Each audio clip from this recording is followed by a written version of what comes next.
Okay, so this is Mud. We're here at Buffalo Billiards, and Mud, what is the passion of your life? If you're outside of your working day. Well, I love to play music. So that's my passion. If you're asking me what my passion is, that's funny. But me and you were just talking about how to keep that passion and make sure that you focus on that passion and don't miss it. You know, so when you wake up in the morning, you've had a dream, make sure you write it down, make sure you record it, make sure you do anything of those aspects of your artist or you will forget them. The day will get so busy at the end of the day, you'll miss them. I've tried it, I've done it, I've missed out, but I have thousands of feet of tape of everything I've ever done. And one of these days I'll roll it out and maybe the world will see it one of these days. So what are some of the things, like some of the stories that you try to tell through music?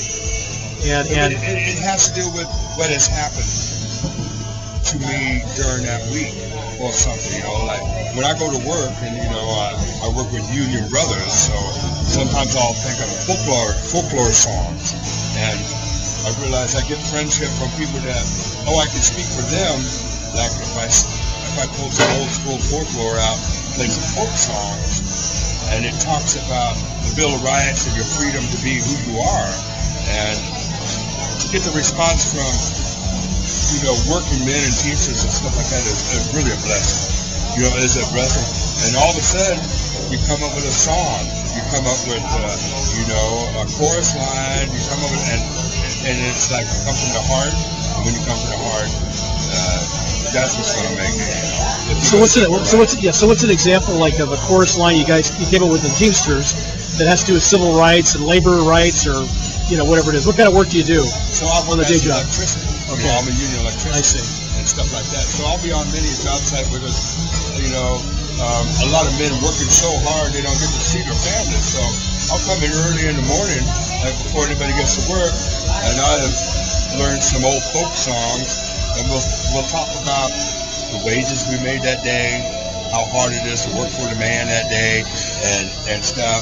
And you know what? That's all they need is that little bit of happiness in the morning makes that 8-hour day fly by. So that's what I try to do, because we're all, when we're working so hard and we're digging in, we don't see our families that much. Mm-hmm. So to try to bring some of that to the boys and everything, it makes me feel good, and some of the friendship you get out of that, it's amazing. Some of the people you work. So what's a chorus line, for example? Can you think of one song you've recently done? You might sing it for us? No, I know I have one right off the bat. No? Can you think of like like today will be a song that you can write down? You said you have a recording going all day long. Like right? Today, my boss didn't get her on paycheck, so I'll be working on a song. I said, "Oh, my old man did not pay me today, Oh, bad him, It's like I'll take off on that, All I want is my 40 hours pay for my 40 hours work in a day, But when the man don't pay, man, the play don't play. So give me my 40 hours work today. There you go. I like that. Something like that. Because it's easy, because, everybody at the job site just went like, here was our level like this, and paychecks ain't coming in today. What do you mean? What do you mean the paycheck ain't coming in? So that was my day today. Yeah. Cool. So then, and the other guys sing with you? Do the other guys play instruments? You play an instrument, right? Yeah, I play an instrument, but it's funny if you go see 6'5" Teamsters all of a sudden doing doo-wop behind you when you sing. Then now that's fun. I don't care who you are, that's fun. And that's happened many a times on the job. It's amazing how some of the people, have folklore in their blood, and old folk songs. It's mainly the Bill of Rights, having your freedom and all that stuff like that. Yeah. So talk about that for a minute. So what do you mean, like the Bill of Rights today? I mean, that's 200 years ago, right? Yeah, but how does it play today? Good 200 years ago because they must have known that someone was going to try to take the Bill of Rights away, and the freedom of speech and the freedom of, you know, to bear arms and the freedom of everything. Because, you know, how many times have you ever met somebody that we're supposed to put our trust in, and they end up being bad people? You know, here. You know, nobody's supposed to monitor the officers that we get in our society, right? Right. But how many times have we found out an officer all of a sudden turns a gun on and kills a bunch of people? Right. It's like, that's why we should have our Bill of Rights and everything, is because, you know, you people don't open your eyes up, you know. No, go ahead. Oh, you can always come in. Get out of here. We're good. Cool. So like, are you? What instrument do you play? I play the bass. You play the bass. I play banjo. I play the guitar. Oh, a lot of different. There's a drummer. Drummer going by. Okay. Cool.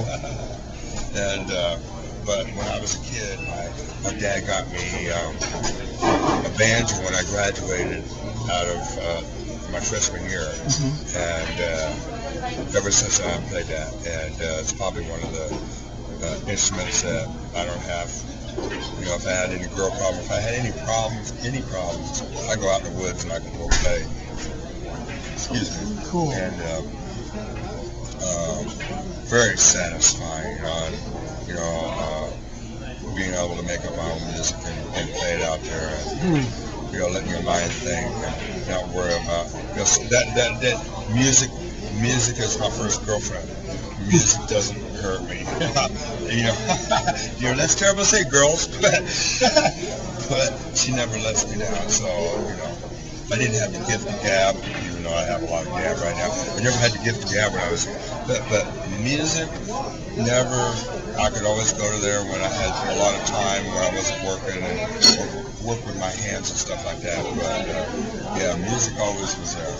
So I would always go out in the woods and play the banjo. And I always bring. I got an African drum I take and I play that, and it's like, you know, the redwood trees love it, and you know, I think the dear Lord set me up to do that. You know, so what are some? Are there? Is it fair to say that songwriting and music is a form of story writing and telling your stories? Sure. And how do you have any tips for people on, you know, let's say new musicians, up and coming musicians, songwriters? Do you have any tips for them on how? Yes, right. As soon as you think your idea out, go ahead and play it, and then record it as quick as you can, or get it on tablature, or do anything, because you know, when you feel it out of your heart and you want to play it, you know, it's gonna come. It'll just come. But if you don't, and if you let that, and if you let your body be free enough to just like, okay, I'm just gonna sing. I'm just gonna sing about the day, and don't be intimidated by what other people think. Just sing about the day, and you'll come up with something, and you'll be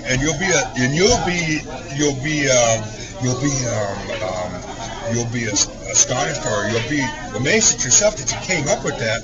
But if you didn't get it recorded or anything, you'll forget the whole thing, and it's like. And you'll try to go back and try to go back. So, you know, when you come up with your ideas, you know, if you can, get the machine going, have that tape recorder, you know, your tape recorder is your favorite friend. So is that how you do it? You have a tape recorder? Yes, and you record your song? Yeah. And do you ever write it down on paper or type it afterwards? Afterwards. I write it down on paper, and then I'll log it in a book. And then how do you get the notes? I'll take that apart as I play. I play the notes as I play the instrument, and then I'll write it down, and then take it apart from there. And the themes of your stories, your songs, are... That's what has happened to me. That's what's happening. So there's a political element to it, like the Bill of Rights you kept talking about. Sure. There's the... Or the personal life, or if someone, you know, of course, if someone, or your friends, or going to work each day and coming home and stuff, or... Any funny songs? Any humorous songs? I got quite a bit of funny songs because I play country music, so you got to have a sense of humor. Sure. With, you know, and you got to sing about your pitiful self when you're feeling pitiful, you know, because you got to cry, you know, and stuff like that. Yeah. So, but you got to have a sense of humor with that. Any redneck songs? All the time. I try to keep them to a minimum. You know, it's hard to be a redneck when you're from California. Yeah, that's right. It's like, you know, you know, people take us for granted. They think we're airheads. We're not. We're not airheads. Matter of fact, we just love everybody. But if you take us for granted that you think we're airheads, that's when we're going to get mad at you. You know, so don't take us for granted and don't try it because, you know, we love everybody. California is the mixture of the, you know, That's world. right. They are, you know. I've been there. So how do you feel about How about salute to that interview? There you go. I love it. So next time we're going to hear a song from you, Bud? Sure. All right. So Michael, and your last name? Bud. M-U-D-D. Michael Budd. All right. Thanks, Michael. All right, And peace out. take care, man. All right. Bye-bye.